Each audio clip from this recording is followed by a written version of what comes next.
नमस्कार शेतकऱ्यांनो, मी ज्ञानेश्वर चिकणे. आज आहे 13 ऑक्टोबर 2025. तर आपला हा पुढील हवामान अंदाज हा 25 ऑक्टोबरपर्यंतचा आहे. एकंदर या कालावधीमध्ये कोणत्या भागामध्ये पावसाची शक्यता आहे किंवा कोणत्या भागामध्ये कमी पावसाची शक्यता आहे आपण अंदाजामध्ये पाहणार आहोत. तर एकंदर पाहिलं तर थोड्याफार प्रमाणामध्ये बंगालच्या खाडीमध्ये लो प्रेशर थोडेफार साधारण तयार होतात आणि ते लो प्रेशर जे आहे ते खालून जात आहेत. म्हणजेच त्यामध्ये आंध्र प्रदेश, कर्नाटक, तामिळनाडू या राज्यातून थोड्याफार प्रमाणामध्ये खालून जात असल्यामुळे काय होतंय, आपल्याला जे धोका आहे ते पूर्णपणे जास्त धोका असं वाटत होता पहिल्याने, तो थोडाफार कमी झालेला आहे. पण पावसाची मात्र शक्यता अजून पण आहे, ती म्हणजे दक्षिण महाराष्ट्रामध्ये पावसाची शक्यता आहे. त्यामध्ये दक्षिण महाराष्ट्रामध्ये पाऊस पडणार आहे.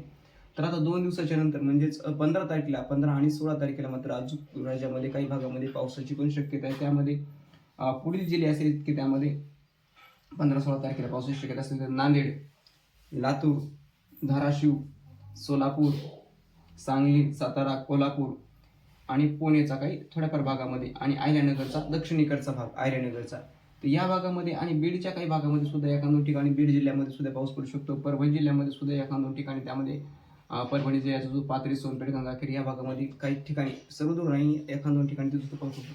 म्हणजेच हा भाग जो आहे तर ह्या भागापासून खाली पावसाची शक्यता आहे.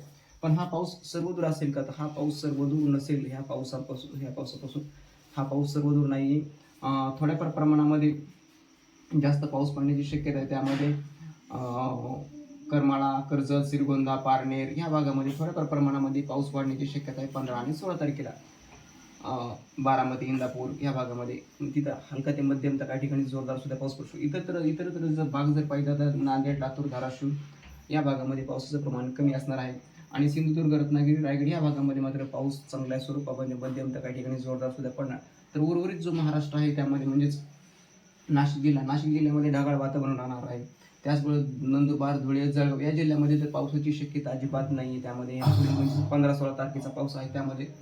त्याचबरोबर छत्रपती संभाजीनगर जिल्ह्यामध्ये सुद्धा जवळपास 90% पावसाची शक्यता नाही आहे. 90% सांगताय. त्यामध्ये पैठण, गंगापूर या भागामध्ये एका दोन ठिकाणी, उर्वरित एका दोन ठिकाणी 10% एका दोन ठिकाणी पाऊस पडू शकतो.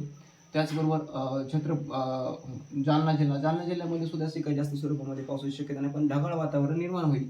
त्याचबरोबर बुलढाणा, अकोला, अमरावती, वाशिम या जिल्ह्यामध्ये सुद्धा पावसाची शक्यता नाही. जवळपास 90 ते 95% सुद्धा जिथे पावसाची शक्यता नाही. पण मात्र ढगाळ वातावरण व हलकेसे काही ठिकाणी थोडेफार प्रमाणामध्ये थेंब येऊ शकतात. पण त्याच्यापासून काही नुकसान किंवा अशी होणार नाही असा पाऊस नाही तिथे सुद्धा. आणि इकडे जर पाहिलं तर आपण वर्धा, नागपूर, भंडारा, यवतमाळ या जिल्ह्यामध्ये मात्र थोड्याफार प्रमाणामध्ये जास्त स्वरूपामध्ये म्हणजेच ह्याच्या तुलनेने जास्त स्वरूपामध्ये पावसाची शक्यता आहे. नागपूर, भंडारा, गोंदिया या भागामध्ये हलक्या ते मध्यम स्वरूपाचा सुद्धा पाऊस पडू शकतो.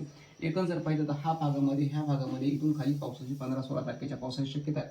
मात्र 15-16 तारखेच्या नंतर पाऊस अजून 3-4 दिवस अजून पुन्हा कमी होणार आहे. म्हणजेच 20 ते 21 तारखेपर्यंत कमी होणार, म्हणजे अत्यंत कमी होणार. तो फक्त सांगली, सातारा, कोल्हापूर, सोलापूर या जिल्ह्यामध्येच सीमित राहणार आहे. या जिल्ह्यापुरता सीमित राहणार आहे तो 17 तारखेपासून 17 ते 20 तारखेपर्यंत. इकडे दिपावळीमध्ये पावसाची शक्यता नाही. त्यामध्ये उत्तर महाराष्ट्र, मध्य महाराष्ट्र आणि या भागामध्ये पावसाची शक्यता नाही. पण वातावरण अजून पुन्हा 21 तारखेपासून बदलणार आहे. 21 तारखेपासून परत अजून वातावरणामध्ये थोडाफार बदल होऊन तोच पुन्हा अजून दक्षिण महाराष्ट्रामध्ये पाऊस सुरू होणार आहे. त्यामध्ये दक्षिण महाराष्ट्रामध्ये लातूर, धाराशिव, बीड, परभणी, सोलापूर, सांगली, सातारा, पुणे, अहिल्यानगर, जालना, छत्रपती संभाजीनगर या जिल्ह्यामध्ये, हिंगोली या जिल्ह्यामध्ये पावसाची पण शक्यता आहे. 21 तारखेपासून पुढे म्हणजे 22-23 तारखेला तिथे सुद्धा पावसाची शक्यता आहे. आणि हा पाऊस कितपत मोठ्या प्रमाणामध्ये येणार आपण या पुढच्या अंदाजामध्ये सांगणार आहोत. पण पावसाचा धोका जे आहे ते पाऊस ह्या दक्षिण महाराष्ट्रामध्ये मात्र पाऊस सतत ऑक्टोबर महिन्यामध्ये सतत सुरू राहणार आहे. त्यामध्ये कमी अधिक प्रमाणामध्ये ते यूट्यूब चॅनलला माऊली चिकणे हवामान अंदाज यूट्यूब चॅनलला तुम्ही सबस्क्राईब करायला विसरू नका, शेअर करायला विसरू नका, लाईक करायला विसरू नका. या वर्षीचे माझे सर्व अंदाज अचूक आहेत आणि गेल्या वर्षी 2024ला पण आपण सर्व अंदाज अचूक दिलेले आहेत. तर हा झाला आपला अंदाज. तर धन्यवाद.